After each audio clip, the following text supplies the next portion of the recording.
देखो, अब पढ़ेंगे हम देवताओं के उपनाम। क्या पढ़ेंगे? देवताओं के उपनाम। देखो, देवताओं के उपनाम देखते हैं। अब देखो, जैसे हम बात करें गोगा जी, तो गोगा जी को हम गायों के रक्षक भी कहते हैं, सांपों के देवता कहते हैं। गायों के रक्षक क्यों कहते हैं ये मैं बता चुका हूँ। गायों की रक्षा करते हुए वीर गति को प्राप्त हुए थे कौन? गोगा जी। सांपों के देवता भी कहते हैं क्योंकि इन्होंने सांपों के नाग देवता ताक्षक को पराजित करके इन्हें मतलब अपनी पत्नी केलमदे को पुनः जीवित किया था। किया था कि नहीं किया था मुझे बताइए। किया था ना? किया था क्या? एक मिनट रुको।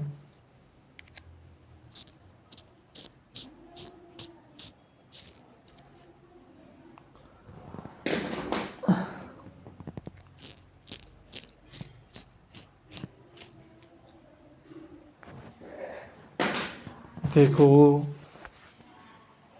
तो गोगा जी को हम गायों के देवता कहते हैं, गायों के रक्षक कहते हैं, सांपों के देवता कहते हैं। और देखो, इन्हें हम नागराज भी कहते हैं। अगर सांपों के देवता कहते हैं तो नागराज भी कहते हैं, नागराज। राजा मंडलिक भी कहते हैं, राजा मंडलिक। किसको? गोगा जी को। तो गोगा जी को राजा मंडलिक भी कहते हैं, जाहर पीर भी कहते हैं, जाहर पीर। जहार पीर महमूद गजनवी ने कहा था। जहार पीर का अर्थ होता है साक्षात देवता। क्या होता है? साक्षात देवता। जब वो गायों की रक्षा करते हुए महमूद गजनवी जब वीर गति को प्राप्त हुए थे, तब महमूद गजनवी ने जब कहा था कि अरे ये तो कोई साधारण इंसान नहीं है, साधारण आदमी नहीं है, ये तो कोई जहार पीर है। मतलब पीर बोलते हैं उनके भगवान में, क्योंकि मुस्लिम धर्म में पीर भगवान को बोलते हैं। ठीक है, तो ये तो मतलब साक्षात कौन है? देवता हैं। ठीक है, महमूद गजनी ने कहा जहार पीर है साक्षात देवता। जिंदा पीर भी कहते हैं, जहार पीर, जिंदा पीर। और गुजरात में इन्हें गोगा महाराज भी कहते हैं, गोगा महाराज भी कहते हैं। किसको? हाँ, गोगा जी को। तो गोगा जी को गुजरात में गोगा महाराज के रूप में पूजा जाता है। दोबारा देखो, तो गोगा जी को हम गायों के रक्षक भी कहते हैं। गायों के रक्षक क्यों कहते हैं मैं तुम्हें बता चुका हूँ। गायों की रक्षा करते हुए वीर गति को प्राप्त हुए थे। इन्हें सांपों के देवता भी कहते हैं। ठीक है, और इन्हें नागराज भी कहते हैं, इन्हें राजा मंडलिक भी कहते हैं। राजा मंडलिक किसे कहते हैं? गोगा जी को। इन्हें जहार पीर भी कहते हैं, जिंदा पीर भी कहते हैं, इन्हें गोगा महाराज भी कहते हैं। ठीक है, जहार पीर, जिंदा पीर, गोगा महाराज के नाम से जाना जाता है। कितने? लगभग 1 2 3 4 5 6 7 जिनके उपनाम हैं। ठीक है, कितने? 7। 7 कौन कौन से? देखो, एक तो गायों का रक्षक, दूसरा सांपों के देवता, तीसरा नागराज, चौथा राजा मंडलिक, पांचवा जहार पीर, छठा जिंदा पीर, सातवां गोगा महाराज गुजरात में। ठीक है, गोगा जी के बाद अगला देखेंगे रामदेव जी। तो रामदेव जी के कुल उप 10 नाम पढ़ेंगे। कितने? 10। ठीक है, देखो, इन्हें हम सांप्रदायिक सद्भावना का प्रतीक भी कहते हैं, सांप्रदायिक सद्भावना के प्रतीक। ठीक है, सांप्रदायिक सद्भावना के प्रतीक। ठाकुर जी भी कहते हैं इन्हें, ठाकुर जी। ठाकुर जी किसको कहते हैं? रामदेव जी को। रामदेव जी को हम ठाकुर जी के नाम से भी जानते हैं। किसके नाम से? ठाकुर जी के नाम से। तो का निकालो इसमें से, तो कुष्ठ रोग या हैजा रोग के निवारक भी कहते हैं। तो रामदेव जी को हम कुष्ठ या हैजा रोग के निवारक भी कहते हैं। इन्हें समाज सुधारक व दलित उद्धारक देवता भी कहते हैं। मतलब इन्होंने समाज सुधारने का, दलितों का उद्धार करने के लिए उन्होंने एक पंथ मतलब शुद्धि आंदोलन चलाया था। तो समाज सुधारक व दलित उद्धारक लोक देवता भी कहते हैं। इन्हें नेतलारा भरतार भी कहते हैं। नेतलारा भरतार क्यों कहते हैं? क्योंकि इनका प्रमुख गीत है नेतलारा भरतार, इसलिए नेतलारा भरतार भी कहते हैं। इन्हें हम कृष्ण का अवतार भी मानते हैं। कैसा? ये तो कृष्ण के अवतार हैं। कौन? रामदेव जी। भाई राम तो ही कृष्ण के अवतार था, तो राम थे राम, राम थे कृष्ण के अवतार। राम सा पीर भी कहते हैं। देखो मुस्लिम संप्रदाय के लोग इन्हें राम सा पीर के रूप में पूजते हैं। किनको? रामदेव जी को राम सा पीर के रूप में।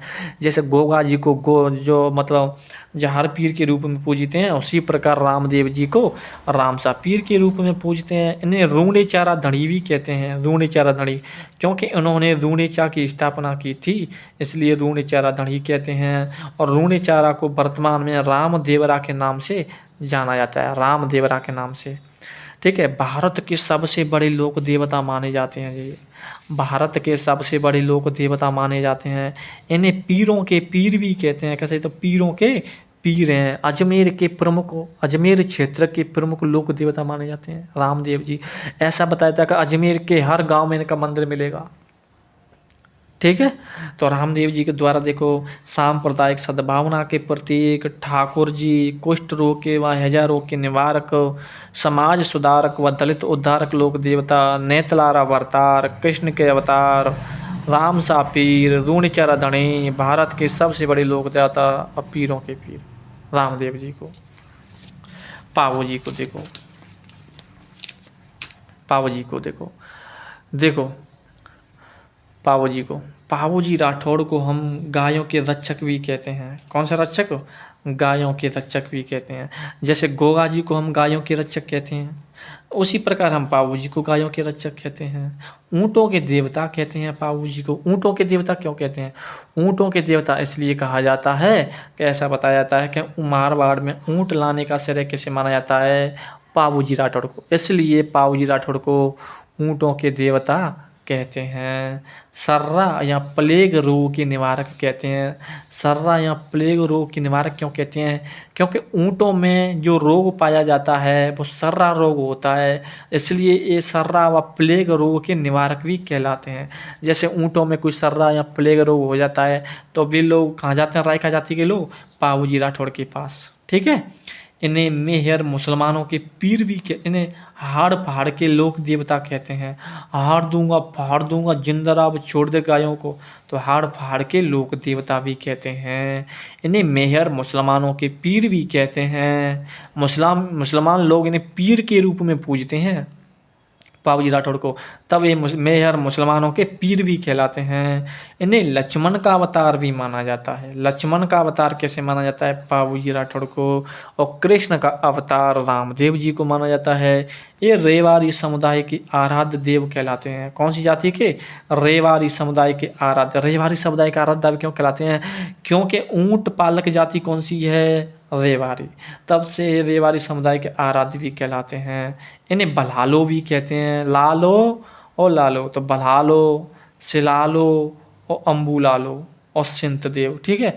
बल्हालो, सिलालो, अम्बुलालो, क्या लालो? बल्हालो, सिलालो, अम्बुलालो और एक 11वां सिंत देव के नाम से भी जाना जाता है। समझ में आया कि नहीं आया? पावो जी राठौड़ को गायों के रक्षक, ऊँटों के देवता, सर्रा व प्लेग रोग के निवारक भी कहते हैं। इन्हें हाड़ फाड़ के लोक देवता भी कहते हैं पावो जी को। पावो जी को मेहर मुसलमानों के पीर भी कहते हैं। पावो जी को लक्ष्मण का अवतार भी कहते हैं। पावो जी रेवाड़ी समुदाय के आराध्य देव कहलाते हैं। इन्हें बल्हालो, सिलालो, अम्बुलालो, सिंथ देव कहते हैं। ठीक है। पावो जी राठौड़ को। अगला देखेंगे हड़बू जी। हड़बू जी को हम अपंग गायों के सेवक कहते हैं, क्योंकि जो अपंग गाय होती थी उनके सेवक कहते हैं। किसको? हड़बू जी को अपंग गायों के सेवक। चमत्कारी पुरुष भी कहलाते हैं। सन्यासी लोक देवता कहलाते हैं। इन्हें संपूर्ण शास्त्र का ज्ञाता कहते हैं। सन्यासी लोक देवता, और जो सन्यासी होगा वो तो शकुन पाएगा। तो कौन है? हड़बू जी। तो हड़बू जी को हम अपंग गायों के सेवक, चमत्कारी पुरुष और सन्यासी लोक देवता। सन्यासी लोक देवता किसे कहते हैं? हड़बू जी को। तो हड़बू जी को हम सन्यासी लोक देवता कहते हैं, चमत्कारी पुरुष कहते हैं, शकुन शास्त्र का ज्ञाता कहते हैं। किसको? हड़बू जी को। ठीक है। हड़बू जी को द्वारा देखो, हड़बू जी को अपंग गायों के सेवक, चमत्कारी पुरुष, 4 पैरों से चाहते चमत्कारी पुरुष, सन्यासी लोक देवता, शकुन शास्त्र का ज्ञाता। ठीक है। अब मेहाजी मांगलिया के 3 ही उपनाम हैं। गायों के रक्षक कहलाते हैं। ठीक है। क्या? गायों के रक्षक। ठीक है। और मांगलियाओं के इष्ट देवता, जो मांगलिया जाति के जो इष्ट देवता है, मांगलियाओं के इष्ट देवता भी कहलाते हैं। और उज्ज्वल क्षत्रिय के नाम से भी जाना जाता है। मैं हाजी मांगलिया को उज्ज्वल क्षत्रिय के नाम से भी जाना जाता है। मांगलिया जाति के जो लोग हैं ना, वो अपने इष्ट देवता के रूप में पूजते हैं, इसलिए मांगलिया जाति के इष्ट देवता भी कहलाते हैं। और गायों के रक्षक भी कहलाते हैं। कौन? मैं हाजी मांगलिया गायों के रक्षक भी कहलाते हैं। म्याजी मांगलियाओं की इष्ट देवता उज्ज्वल क्षत्रिय किसे कहते हैं? तो मेहाजी मांगलिया को। उज्ज्वल क्षत्रिय, उसको याद रखना, उज्ज्वल क्षत्रिय मेहाजी मांगलिया को। इसको याद रखना चाहे मत रखना, लेकिन उज्ज्वल क्षत्रिय किसे कहते हैं? मेहाजी मांगलिया को। और पंग गायों के सेवक, चमत्कारी पुरुष, सन्यासी लोक देवता, शकुन शस्त्रज्ञाता अड़बूजी को कहते हैं। ठीक है, अगला देखो देवनारायण जी। कुछ नहीं है, देखो देवनारायण जी के उपनाम आयुर्वेद का जनक, सभी रोगों के निवारक, देवमाली और राज्य क्रांति का जनक। देखो देवनारायण जी को आयुर्वेद का जनक इसलिए कहते हैं क्योंकि जितने भी सभी रोगों के निवारक कहलाते हैं। क्यों? क्योंकि जिस सभी रोगों के निवारक क्यों कहलाते हैं? जो रोग कौन सा भी रोग हो जाता था तो अपनी जड़ी बूटियों के माध्यम से, आयुर्वेद के माध्यम से लोगों का उपचार करते थे। इसलिए आयुर्वेद का जनक और सभी रोगों का निवारक देवमाली नाथ इसलिए कहते हैं कि उन्होंने अपना अंतिम समय कहाँ बिताया था देवनारायण जी ने? देवमाली में। ठीक है, उन्होंने यहीं पे समाधि ली थी। ठीक है, यहीं पर उनकी मृत्यु हो गई थी देवमाली नाथ में। और राज्य क्रांति का जनक इसलिए कहते हैं क्योंकि उन्होंने किसका, तुम्हारा जो एक बिनाई का शासक था उसका नाम था दुर्जन साल को मौत के घाट उतार करके अपने पिताजी की मृत्यु का बदला लिया था। तब से उन्हें राज्य क्रांति का जनक कहते हैं देवनारायण जी को। तो देवनारायण जी के 4 उपनाम हैं: आयुर्वेद का जनक, सभी रोगों के निवारक, देवमाली नाथ और राज्य क्रांति का जनक। समझ में आई कि नहीं आई, ये बोलो। और देखो इधर क्या, इधर कोई है? इधर कोई नहीं है। ठीक है, तेजा जी देखो, तेजा जी को हम गायों के रक्षक भी कहते हैं, कृषि उपारक देवता कहते हैं। कृषि उपारक देवता इसलिए कहते हैं क्योंकि जो किसान लोग होते हैं वे मतलब अपनी कृषि की बचाव, मतलब कृषि मतलब ऐसा किसान जो लोग होते हैं का, तो किसान लोग मतलब बरसात की कामना हेतु तेजा नृत्य करते हैं। और किसके रद्द नाम? तेजा जी का रद्द नाम है, ताकि हमारी कृषि सही हो जाए, फसल सही हो जाए। तो कृषि उपारक देवता भी कहते हैं किसको? तेजा जी को, कृषि उपारक देवता। ठीक है, गायों की रक्षा, क्यों गायों की रक्षा करते वीरगति को प्राप्त हुए थे।